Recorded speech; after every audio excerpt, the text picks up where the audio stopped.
A dangerous extreme cold warning has been issued across parts of the Midwest, including Chicago and southeastern Wisconsin, bringing temperatures and wind chills that could feel as low as -35 to -40 degrees Fahrenheit, conditions that can be life-threatening without proper protection. In Chicago, the National Weather Service issued the warning early Friday morning, with sustained frigid temperatures and biting winds set to impact the region through midday. Forecasters say this may be the coldest air the area has seen since the 2019 polar vortex. Because of the extreme cold, Chicago Public Schools (CPS) canceled classes for Friday, January 23rd. The district says the dangerously low wind chills and frigid weather make travel unsafe, especially for students who walk, wait for buses, or use public transit.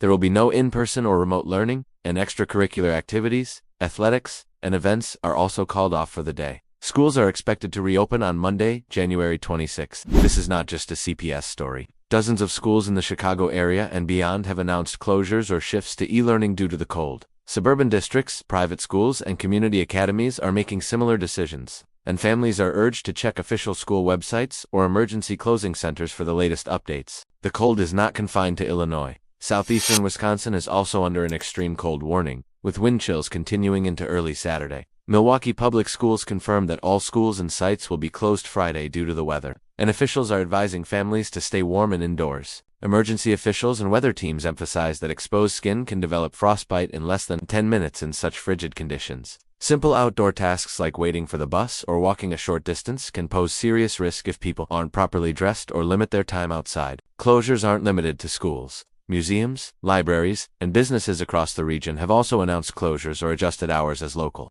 Authorities respond to the severe cold. Warming centers are being made available to help residents without access to adequate heat. Wind chill matters as much or more than the actual air temperature in these events. When strong winds combine with sub-zero air, the body loses heat faster, making frostbite and hypothermia serious dangers. Officials are urging families to take the warning seriously, dress in multiple layers, and check on elderly or vulnerable neighbors during the extreme weather event. As the Arctic air begins to ease later in the weekend, temperatures should moderate slightly, but the message remains the same. This extreme cold event requires caution, preparedness, and updated information from local school districts and weather services.